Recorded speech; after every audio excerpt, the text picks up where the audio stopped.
So after the Cleveland Cavaliers beat the Detroit Pistons in 7 games, they will be facing off against the Knicks in the Eastern Conference Finals, the number 3 team versus number 4 team. After Detroit Pistons number 1 team should have never been the number 1 team, really to begin with. Lost to them. The number 2 team is Celtics. This year was kind of some fluky stuff at the top of the Eastern Conference. But just want to give my quick thoughts on this. The Detroit Pistons, man. Let's go through it real quick, man. Cool Kincaid, Cunningham, the coolest cut at camp, try to do everything he could, but that team does not have any scoring. I mean, it got to the point they had to take out Oscar Thompson just to play Marcus Sasser, my guy from University of Houston, just to try to get some scoring. There are many times freaking your man Oscar Thompson was left out in the open to shoot shots, couldn't do anything, was looking to just basically hand it off. Was an absolute zero scoring wise. Had to bring in Marcus Sasser, Jalen Duren. Look, guys, man, for all the people in the NBA, I know what Jalen Duren did this season with his, 18 points a game, 19 and a half points a game, excuse me, 10 and a half rebounds, 2 assists. And everybody said, oh my gosh, this guy, the shoulders. Bro, your man literally sat out in what was it, game 5 of the fourth quarter? This is a guy who couldn't even be featured on offense. He has no skill down low, maybe has a spin move, doesn't have the nimbleness, doesn't have the real footwork to catch it like that to be able to exploit his strength, like say a baby Shaq. Bro, stop hyping up these dudes because y'all hate the Knicks. Stop hyping up these guys because y'all be fiending to find somebody else who's not a Knick that y'all can hype up and act as if, oh my gosh, it's a second come. No offense, Jalen Duren. He's a decent player. But I saw this since the University of Memphis. That's like, all this hype y'all be giving this dude. Look, can he jump out the gym? Yeah, a little bit. But in terms of providing anything offensively as a go-to player, if you're averaging 19 and 10, 20 and 10, and you're not my number 2 player, there's a lot going wrong with this team's offense. Let's be honest. Jalen Duren can't shoot. Jalen Duren can't, he's not nimble around the rim to really catch you like that. I mean, he has a few moves here and there, but it's nothing really where I could dump it off to him and have him really provide an inside presence I could depend on. He ain't that player. How many turnovers did he have trying to dribble the ball, trying to spin and do these little bum ass moves, missing hooks and bro, stop, man, stop. And Isaiah Stewart, all that rah stuff, bro. When they start actually calling fouls in the playoffs, when they start actually making it be like, yo, bro, what are you doing? You can't all that regular season defensive this and that, bro, out of here, man. Even when you watch the Pistons defense, how many times did you see countless times in Game 7. I saw Tobias Harris not step up on the defensive end underneath. I saw so many players allow James Harden, not James Harden, excuse me, Donovan Mitchell just to get to the rim easily. No help. Y'all see him attacking left, right. No one to step up and try to make him pick up his dribble or nothing. No tag help or nothing. Guy, I saw Tobias Harris literally look at Donovan Mitchell get to the basket with ease. No one's there. A few times, freaking Jared Allen had a few takes to the basket wide open. No one underneath. Game set. Like, bro, look, man, Pistons. Respect to the Pistons, man. It's not me talking trash, but y'all trying to depend on Jalen Duren, Janice Jenkins. Come on, dogs, bro. He was a decent player. This guy's a 2-way player. At one point in the season, and Tobias Harris, who I've lost some damn money on. Tobias fraud ass Harris. I should have known this, bro. This guy is not that guy, son. He had a good run against the Raptors. He had a few good games against the Cavaliers. Then he basically picked up his bag and went to Cancun the last few games, bro. It's been an absolute. He's been a non-fact in terms of a go-to guy. You can't depend on him as a go-to, a number 2 guy. You can't depend on Jalen Duren. Who do you have on this Pistons squad?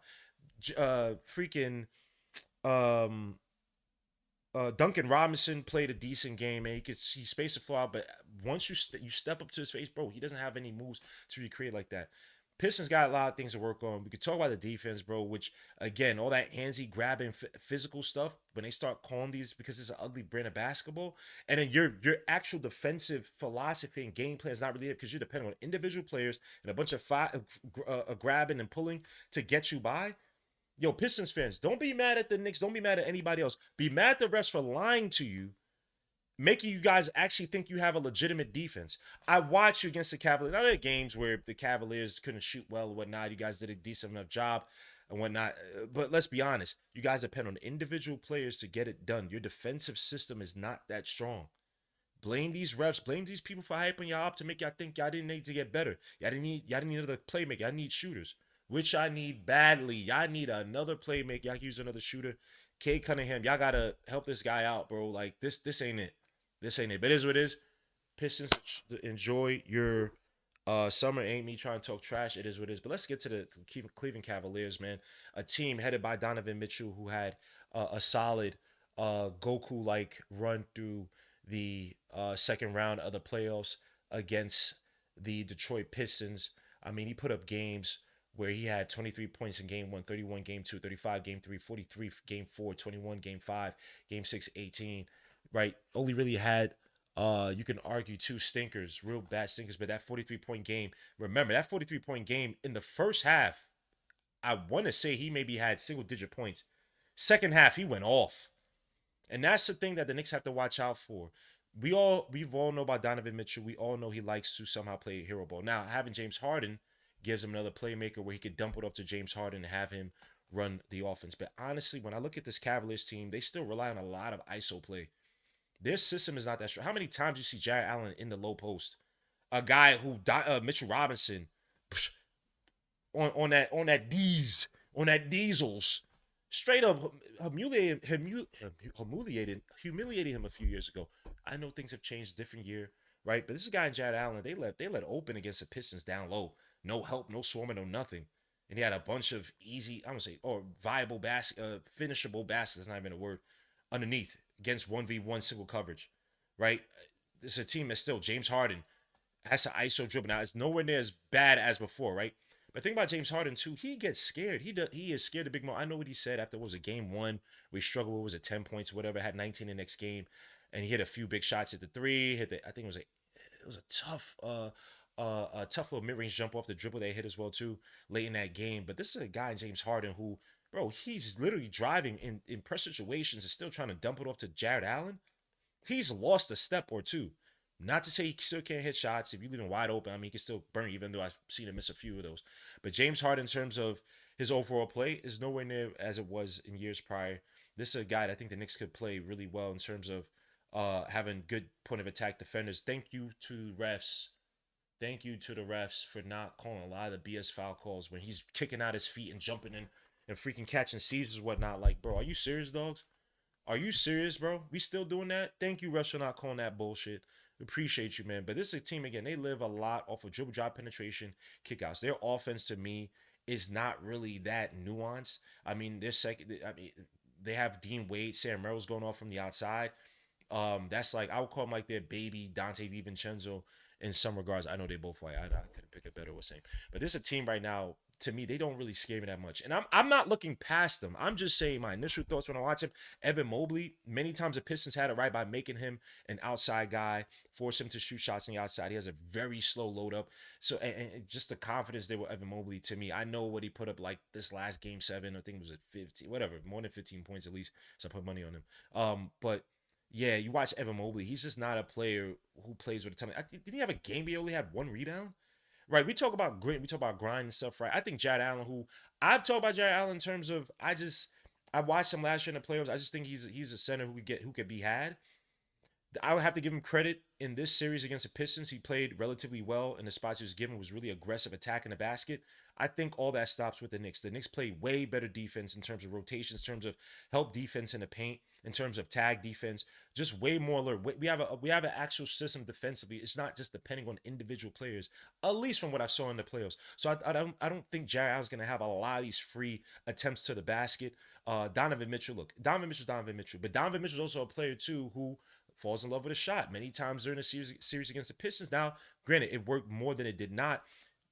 Had to go to and get to his jump shot. He's also lost a step as well too. How many times saw him driving baseline? And those are the plays where you would see a Donovan Mitchell weave himself around and get that little slick layup. And he had a few of those this series, but This series, many times he had to pick up his continue this dribble on a baseline, look for a guy on the outside. They live off of dribble drive penetration kick outs. That is the name of the game. D Wade's gonna try to help space the floor. Max Strus is a play that we've run into some issues with the Miami Heat. He's a guy who could go off, but he's also a guy who go really cold.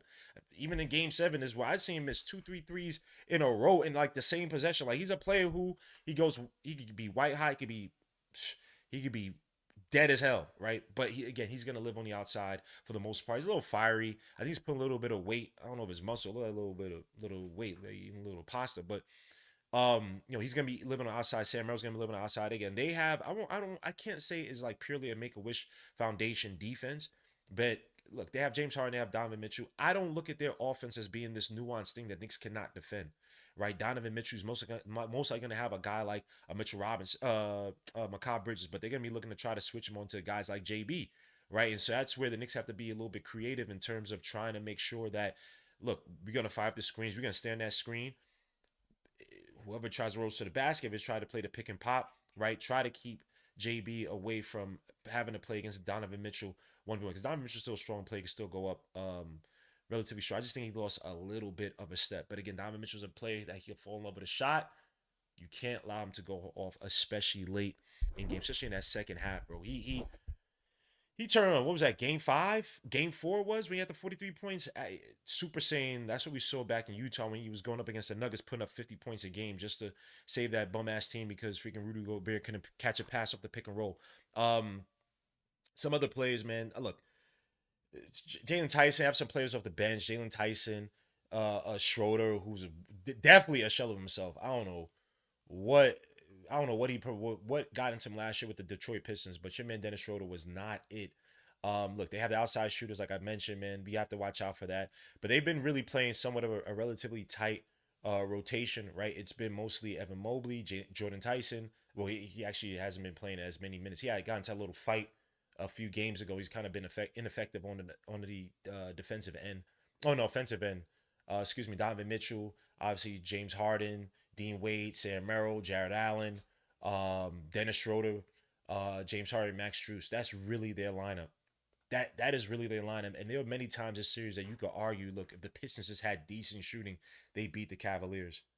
If the Pistons had decent enough rotational deep, if they had the Knicks rotational defense, they had the Knicks help defense, bro, they are beating this team, and they just couldn't.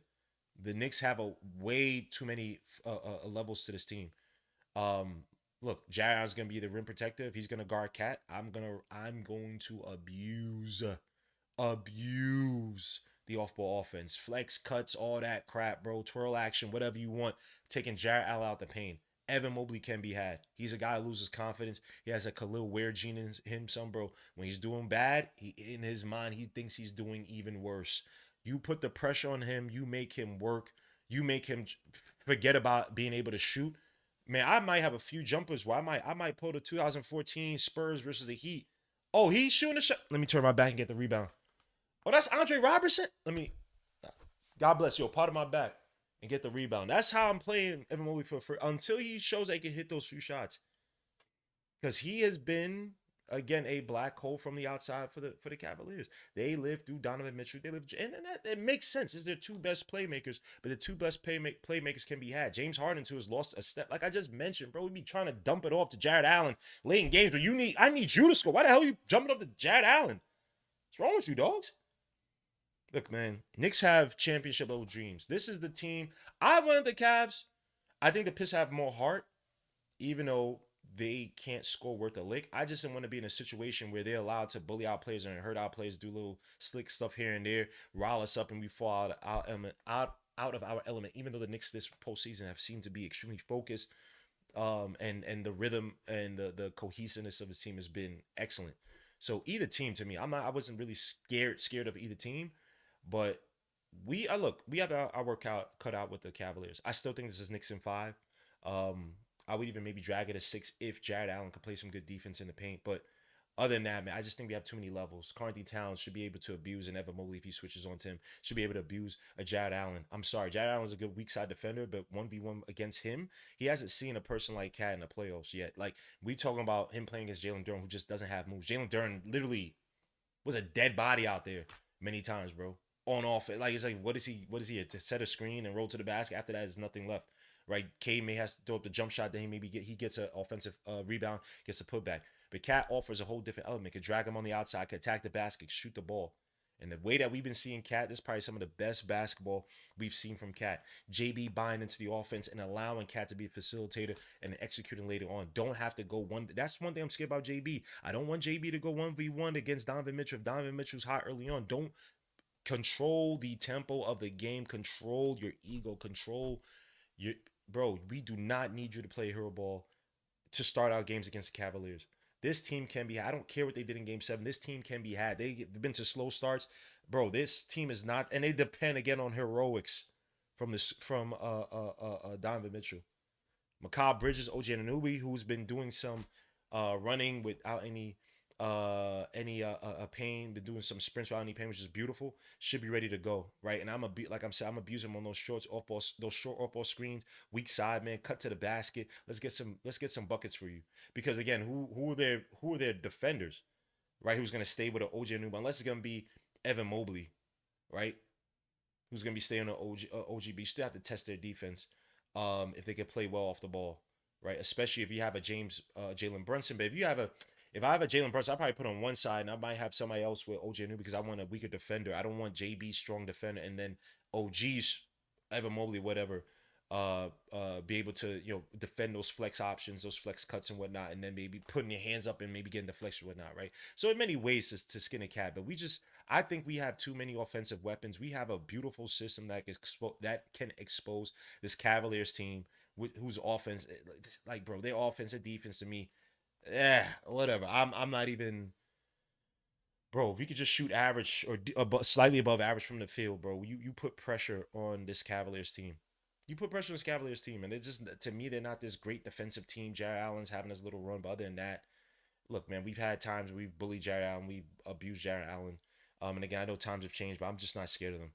I'm just not scared of them. But again, it's a game where we need a series where we need guys like Josh Hart to step up. Again, take your shots. The last time I screamed for Josh Hart to take his shots, he was 4 for 6 from outside. Right? They probably gonna be sagging off. They might sag off and leave a guy like Jared Allen just so he can roam the center and have him sag off with Josh Hart. That's where you have to try to find a way to abuse a guy like Jared Allen and shoot those shots. And then they might switch and they might change it up and things of that nature. But we have to put pressure on this team, bro. We should be. I don't want to say this. I don't want to jinx it, but bro, this should be a strong series win for the Knicks. This team, this Cavaliers team, to me, they living off of, I hate saying living off of vibes, but they live off of runs.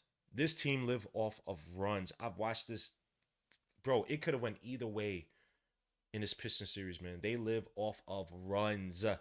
They could be down by 15. They could be up by 15. But it's all about how the Knicks quell all that. And times they're up by 15, up by double digits because the freaking Pistons don't have a defensive system. They're depending on individual guys, turnover after turnover. They can't shoot. They can't shoot. Now they got to take out guys because Jalen Duren can't freaking score, but now you don't have the rebounding. Isaiah Stewart, all the toughness. Bro, what do you average? Two, three rebounds a game? Man, let me get on the Pistons again, man. Look, this should be a very interesting series. I still think this is Knicks in 5. Knicks just have way too many levels. Guys are coming back healthy, and even the depth behind that, right? Shamit, Jordan Clarkson, freaking Miles McBrittlestein's my done life. Bro, I don't even know if you want to count. I mean, obviously Mitchell Robinson. I don't even know if you want to count guys like Eric. I just think we have way too much depth on this team. That matches up extremely well with theirs because again, guys like Jalen Tyson been struggling shooting wise. Like they just the depth. Look, they have guys like Sam Merrill who shoot the shot a little bit. Dean Wade, he's just a little slow footed.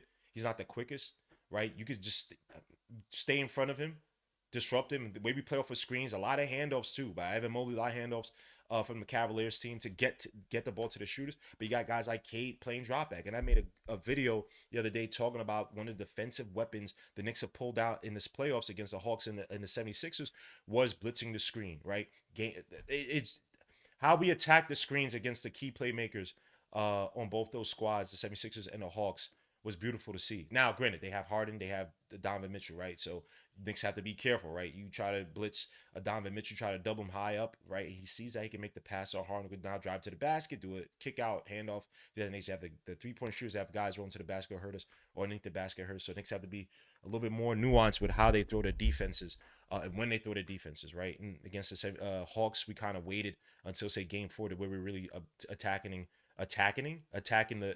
blitzing the screens. And the 76ers, we started out from the jump really harassing Tyrese Maxey. But again, those teams really had like one singular playmaker. Cavaliers at least have two. So this is going to be a very interesting series. I don't look past the Cavaliers, but honestly, the Knicks, we got championship dreams right now. We got championship. We are the best team in the East. There's no reason to play hero ball. There's no reason to mess this up by playing stupid basketball. Play the same fundamental basketball you're playing before. Jalen, get your 22, 25 points. Cat, get your 20 and 8 and 6 or whatever. Right, Josh, you get your 2 and 10 and 7. Right, Macabre continue to shoot well from the floor because you're gonna need that, especially when you're gonna have a weaker defender on you, and you have to be able to space the floor as well too. If they sag on, if they get stuck on a screen, they can't play, bro. Man, Knicks. This should be, man. I'm ready for the finals, bro. I'm not looking past the Cavaliers, bro. I got finals dreams. But let me know your thoughts, your comments on this. The Knicks are playing the Cavaliers in the ECF, the Eastern Conference Finals. After the Cavaliers beat the Pistons in 7 games, Game 1 starts on Tuesday. I'll see you guys then. It's your boy Gmo Legion Knicks. I appreciate you. Peace, Lou. God bless. I'll catch you guys on the next one.